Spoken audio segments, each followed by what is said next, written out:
Muungano wa kimataifa wa wanasheria na makundi ya haki za kibinadamu umeiomba rasmi mahakama ya kimataifa ya uhalifu wa jinai ICC kumchunguza rais wa Tanzania na serikali yake kwa uhalifu dhidi ya ubinadamu unaodaiwa kufanywa wakati wa uchaguzi mkuu wa hivi karibuni.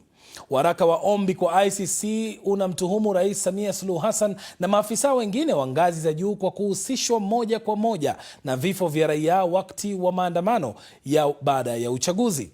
Juma lililopita, Rais wa Tanzania Samia Suluhu Hassan alizindua tume ya uchunguzi kuhusu vurugu hizo baada ya kuwatuhumu wapinzani na mashirika yasiyo ya kiserikali kwa kusababisha machafuko. Hati hiyo yenye kurasa 82 pia inaelezea kile ilichokiita ukiukwaji wa kimfumo na unaoendelea katika kipindi cha miaka mitatu iliyopita, ikiwa ni pamoja na utekaji nyara, mateso kwa watu waliopotezwa na mauaji ya wapinzani kinyume cha sheria. ICC bado haijathibitisha kama itafanya uchunguzi.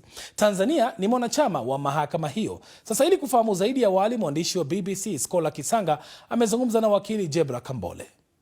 Kwanza, nyaraka hiyo ni ya ukweli na ni shauri ambalo limeshafikishwa kwenye ofisi ya mwendesha mashtaka mkuu wa mahakama ya kimataifa ya kivita na makosa ya kihalifu ambayo iko The Hague. Kwa hiyo ni nyaraka ambayo ni sahihi kwa ajili ya hatua za awali. Kitengo cha haki za binadamu cha Madrid Bar Association, ambao ni chama cha wanasheria Madrid, Spain, pamoja na World Jurist Association, Human Rights Institute na Interwatch na Profesa Harold Triana ni miongoni mwa mashirika na watu ambao wamepeleka shauri hili kwenye mahakama ya ICC, ofisi ya mwendesha mashtaka mkuu. Kosa kubwa ni moja, kosa la vitendo vya kihalifu dhidi ya utu wa binadamu, lakini kuna makosa kadhaa ambayo yameainishwa ambayo wanaita crime against humanity. Makosa dhidi ya utu wa binadamu ni miongoni mwa makosa ambayo yanaruhusiwa na mahakama ya kimataifa kuyasikiliza, ambao makosa hayo yanahusiana na kupotea kwa watu, mauaji kinyume na utaratibu wa kisheria tunaita extrajudicial killing, vitendo vya unyanyasaji walivyofanyiwa watu mbalimbali ikiwemo raia wa Kenya kina Boniface Mwangi pamoja na kina Agatha raia wa Uganda, lakini pia mauaji ambayo yalitokea wakati na baada ya uchaguzi, mateso ambao watu wameteswa, tuseme torture, civilian au tuseme raia wa kawaida wametendewa dhidi ya vyombo vya dola. Kinachofuata sasa ni kusubiri hatua za mwendesha mashtaka mkuu wa ICC, kwanza kutoa taarifa kwa umma juu ya uwepo wa mashauri mbalimbali kutokana na video na picha na ushahidi wa kutosha, ndipo waanze kuchukua hatua za awali. Tunategemea kwamba kwanza kupata taarifa sahihi, kupata taarifa ya hatua gani wanazichukua, lakini wao kwa sasa kuanza mchakato wa kupitia nyaraka, kupitia ushahidi uliopo kabla kuanza kuchukua hatua zingine ambazo zinafuata, kwa sababu unajua mahakama ya kimataifa hii iko moja duniani. Mauaji au visa hivi vinatokea maeneo mengi duniani, kwa hiyo anapokea mamilioni ya taarifa. Kwa hiyo lazima atumie muda kuweza kuchakata na kujua ipi inapewa kipaumbele, ipi inaanza, ipi inafuata. Tusalie Tanzania, ambapo mkurugenzi wa mashtaka nchini humo ameondolea mashtaka washtakiwa 198 waliokuwa wanakabiliwa na mashtaka ya uhaini katika mahakama ya hakimu mkazi Kisutu, isipokuwa watu 18 ambao wamerejeshwa rumande. Mfanyabiashara Jennifer Jovin almaarufu Nifa na Mika Chavala ni miongoni mwa wale waliorejeshwa rumande.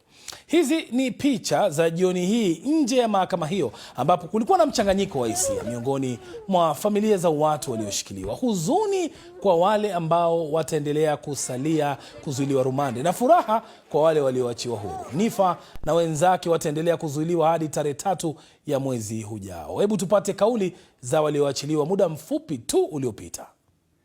Namshukuru Mungu sana. Unajionaje sasa umetoka na wewe?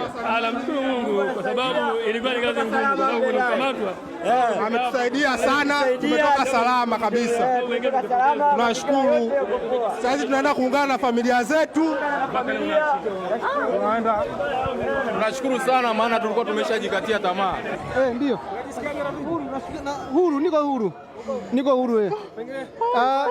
Ilikuwa ni ngumu sana lakini tumetoka. Kikubwa tu tunamshukuru mama yetu Samia Suluhu Hassan kwa kututoa katika janga hili, kwa sababu pia hii imeweza kuonyesha dhahiri shahiri kwamba serikali pia inafanya kazi, kwa hiyo hamna mtu wa kulaumiwa. Bwana, tunashukuru sana ndugu yetu. Tunashukuru sana tumempata mwenzetu. Ndugu yetu hapa. Siku ya tukio nilikuwa nimetoka kazini naenda mjini, lakini bahati mbaya sikufika. Niliishia njiani. Siku ya leo kwa kweli ni furaha, nimekutana na ndugu zangu tena. Jamii inayopenda kuiambia kwamba tujifunze kutokana na yale ambayo wenzetu wamekutana nayo ama sisi tumekutana nayo, kwa maana sisi tayari leo tumepata funzo. Mkono ni katika harakati za kamata tu hapo, huu kidogo umepigwa sehemu hapa, na baada ya kufanya x-ray umekana kuna crack hapa kwenye location shoulder hapa nyuma hapa. Kuna crack, kwa hiyo Amana pale kidogo amenifanyia matibabu.